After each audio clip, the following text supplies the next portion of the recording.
Sawadee krap, I'm JP Mestanza, and it's Friday, June 14th. It's the end of the week. Please be aware that today, the latest issue of the Phuket News English language newspaper is now out, as well as our sister language paper, Ao Phuket. Grab yours at locations around the island. The link for where to get them is in the description. You're watching Phuket Extra, brought to you by pvcphuket.com. Two Myanmar men crashed into a food delivery driver in Sri Sutorn on Thursday night. But authorities say that the two men had actually been slashed. They were attacked and chased just before that crash. Police are now looking for the alleged assailant. The incident took place at about 9:15 p.m. on Thursday at a three-way intersection outside the Phuket Provincial Prison in Sri Sutorn. The 41-year-old delivery driver told police that he had stopped at the intersection and checked to make sure it was clear before turning right. That was when two Myanmar men sped around the corner and crashed into him. Reports say one of the men had been slashed on his front, back, and right arm, while his compatriot had suffered an injury to his hand. All were given immediate first aid and taken to Talang Hospital. Police are checking CCTV in the area as they proceed with their investigation. For more, visit thephuket.news.com. For the third time this week, another sea turtle who had become entangled in discarded fishing nets just offshore Phuket washed ashore on Phuket, this time in Kalin Beach on Thursday.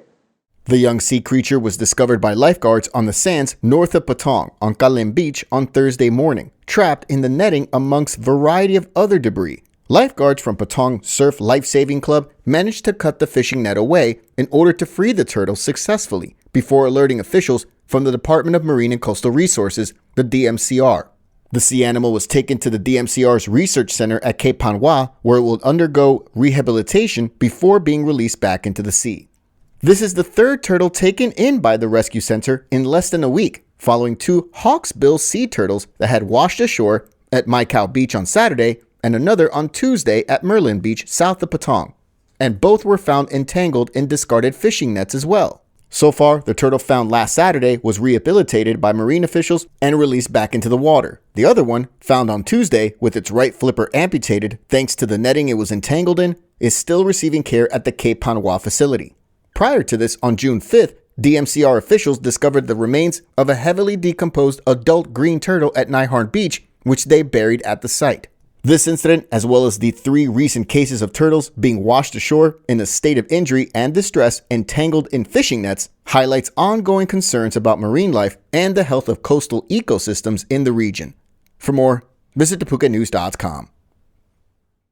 Bangkok officials are now confirming that at least 5,300 animals have died in this week's horrific fire at a pet market in the Chatuchak district of the capital, with officials in the capital now announcing raids at unauthorized pet markets throughout the city to prevent similar incidents in the future. Confirmation came from the governor of Bangkok, Chachat Sitipun, during a press conference with an animal protection organization network on Wednesday, following Tuesday's early morning fire behind the JJ Mall shopping center in Bangkok's Chatuchak district. The blaze, which began at about 4 a.m., was extinguished by 4:37 a.m., but by then it was too late. 118 pet shops were destroyed, and the fire damaged an area covering 1,400 square meters. The vast majority of the 5,300 animals that perished in the blaze were exotic species, according to officials. About 3,500 of the animals were fish, while more than 1,300 were exotic birds. Other animals included chickens, cats, dogs, monkeys, and a variety of reptiles. Firefighters are still investigating the origin of the blaze, but at last report, officials stated they believe it was caused by an electrical short. The market, which was specifically identified as Sri Somrat Market by Bangkok officials, had been in the business of running the pet shop market for at least 20 years, and its license to do so was renewed in 2020. In response to the tragic fire this week, Bangkok Governor Chachat stated that, from now on, every pet shop in the capital will be required to have two permits, one from the Bangkok Metropolitan Association and another from the Department of Livestock Development. This will also include all pet cafes. The Bangkok Post reports that the BMA began to grant pet shops operating licenses for health hazard businesses very recently, as there had been some legal ambiguities in the law. In addition, investigations will now take place on other pet markets in the capital, including Chatuchak 2 Market and at Sanam Luang 2 Market. For more, Visit the link in the description.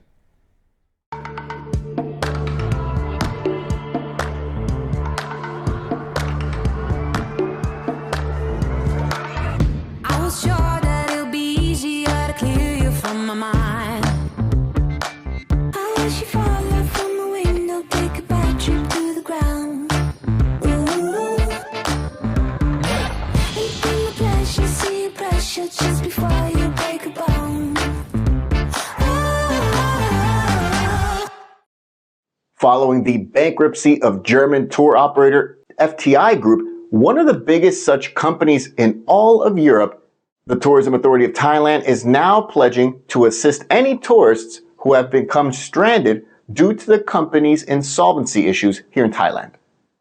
The financial collapse of FTI Group has affected thousands of tourists in Thailand and hundreds of hotels in the kingdom, though the Bangkok Post reports that TAT Deputy Governor Siripakon Chowsamut is saying hotel operators should tell the TAT if they have clients from FTI that are unable to travel back home, which would allow the agency to offer them assistance.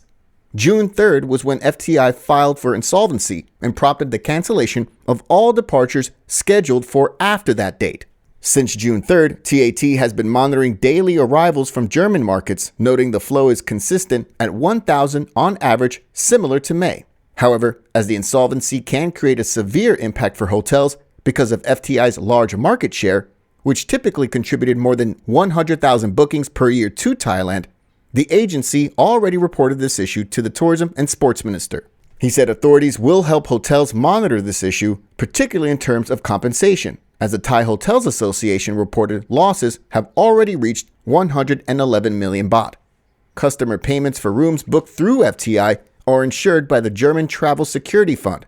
The TAT is investigating legal procedures to find out how Thai hotels can receive those payments for guests who already finished their holidays and made lodgings payments through FTI, according to the TAT Deputy Governor. For more, visit thephuket.news.com. In just its second event ever, the M2 MMA promotion featuring Muay Thai and MMA bouts with fighters from across the region, they've packed the house at Simbi Boxing Stadium in Rawai this week, and they made a splash with a number of fights. The event, which took place on Wednesday at Simbi Boxing Stadium in the south of the island, featured 8 bouts including 5 Muay Thai fights and 4 MMA fights, with an international slate of pugilists and fighters from Thailand, Russia, Kyrgyzstan, Germany, the Philippines, USA, Brazil, Spain, and elsewhere. Phuket is a hotbed of combat sports, with fighters from around the world calling the island home, and gyms and training camps from around the island were also represented throughout the event, including Bangkok Muay Thai and MMA, Tiger Muay Thai, Phuket Fight Club, Lions MMA Club, and Southside MMA Thailand, along with a slew of gyms from around the world. In the first bout, Beknur Alimov from Tiger Muay Thai defeated Quinton Thomas in the first round of their MMA lightweight bout by a leg lock submission. The second fight, another lightweight MMA bout, saw Valery Gusarov from Lions MMA Club in Chalong take the win in the first round via ground and pound against Wilson De Jesus. Then, in the third bout, M2 MMA veteran Timur Gilimzianov from Southside MMA in Rawai defeated Hussein John Izomidinov in a Muay Thai bout via round 3 TKO stoppage. The fourth fight saw local Phuketian Michael Baranov from Tiger Muay Thai defeat Akhmet Ashurbekov via unanimous decision in their Muay Thai bout, with the home product Baranov being cheered on heavily by the crowd. In the fifth bout of the night, Thailand's Pech Siam Kietpepe from Kietpepe Gym defeated Jose Vieira via unanimous decision in Muay Thai. After that, Spain's Paloma Arranz, fighting out of Phuket Fight Club in Chalong, took home the W via unanimous decision against Onisa Sanglan in Muay Thai. The co-main event saw a barn burner between Phuket Fight Club's Victor Hugo, a former WBC Muay Thai middleweight world champion, take on Tiger Muay Thai's Eliseo Kohaize in a middleweight Muay Thai bout that had the crowd on their feet for much of the 3-round affair. The fight ended in a draw, though both put on a show in the fight. And finally, in the main event, Thai-Danish fighter Peter Daniso of Bangtao Muay Thai and MMA took only 40 seconds to defeat Jomar Galaza, submitting the Filipino fighter via rear naked choke after knocking him down in the opening seconds, taking the win in the very first round. This is just the promotion's second show, and afterward, managing director of M2 MMA Asia, veteran Muay Thai fighter Jade Marissa Sirisompan stated that the promotion will have another show likely in South Africa before heading back to Thailand later in 2024. For more, visit the link in the description. Thanks for ending your week with us here at Phuket Xtra, brought to you by pvcphuket.com. Have a great weekend, and we'll see you back here next week. Until then, stay classy, Phuket. Phuket's rapid modernization has made it one of the world's premier holiday destinations. Investors can still buy quality condominiums for as low as $75,000, and luxury properties can go all the way up to $20 million.